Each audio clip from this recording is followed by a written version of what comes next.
So, welcome to episode 5 of DIO, or Doing It Ourselves.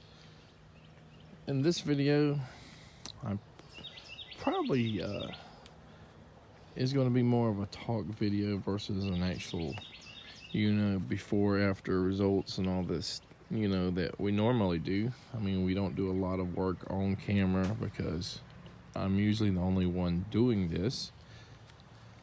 So for the last 6 months or whatever, our water bill had been creeping up higher and higher, a little bit more every month.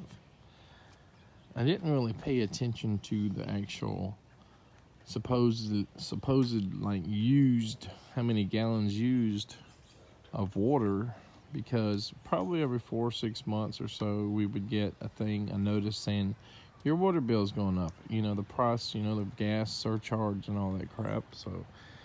So I just brushed it off as, okay, we're just going to have a double or triple, water bill over like 4 or 5 years or whatever. It's just going to keep going up and up and up. And I'm sure some places probably have very expensive water. So we went from probably like $35 or $36 water about 5 years ago, maybe, to close to $100 now. And when I finally got the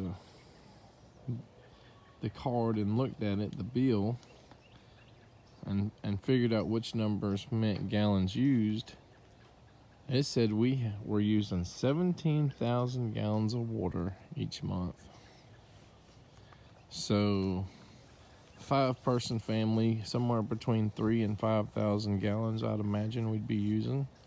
All the baths, all the tons and tons of laundry. But where was the other 12,000 gallons of water going? I had a couple small drip leaks, like at faucet areas, and even where the water was going into the home, a tiny leak. So I figured there could be a few of those little leaks, but to get, over 400 gallons of leaking every day, you would figure that there would be a big puddle of water somewhere. So at first, I have probably 1,000 plus feet of lines going, outside, to various places in the yard. I walked pretty much the whole perimeter of where the water lines are. Didn't see any puddling, any water. Next, I went under the home probably 3 or 4 times. Each direction, everywhere there could have been a water line, hot water, cold water. Never could find it. Never could find any kind of leak, So I started shutting valves off in the home. I shut the hot water completely off, checked the water meter, and it was still spinning like crazy. Shut the toilet valves off, sink valves, everything, and the more I looked into it, the more frustrating it got.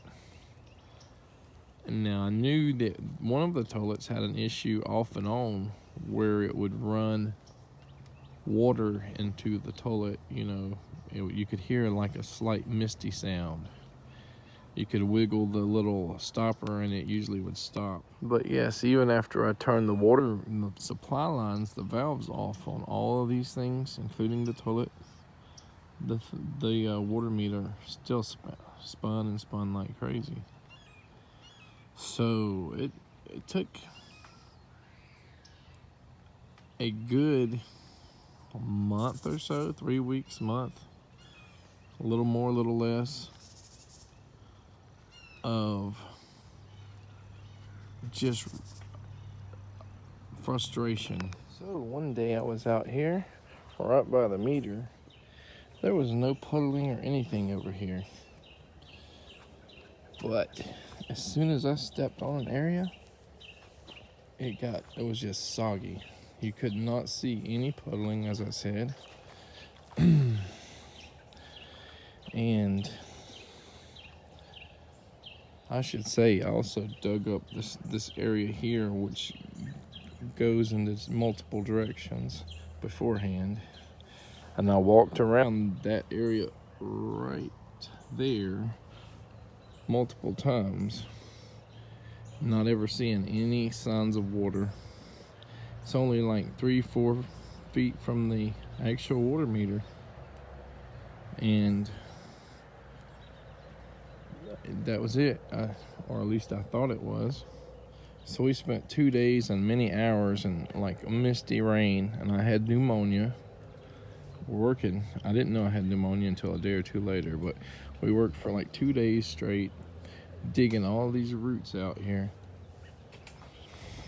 So once we got the leak fixed, or at least that leak fixed, we turned the water meter back on, and guess what? The water meter was still spinning. And I should say that that leak was a pretty big leak. It was 100+ gallons probably every day, but it still wasn't like 400 gallons.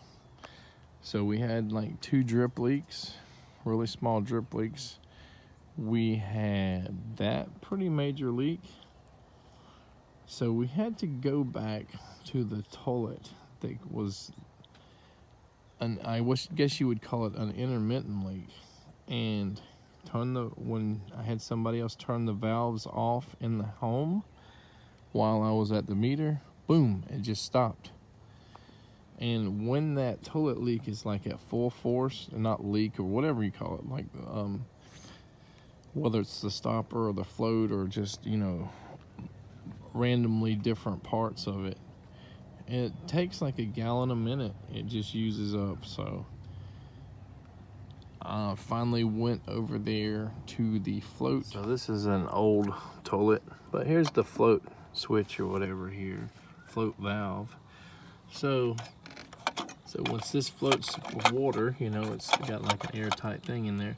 It pulls it up to a certain level. You adjust the screw for the water level, and it should stop, you know, after it hits so much water.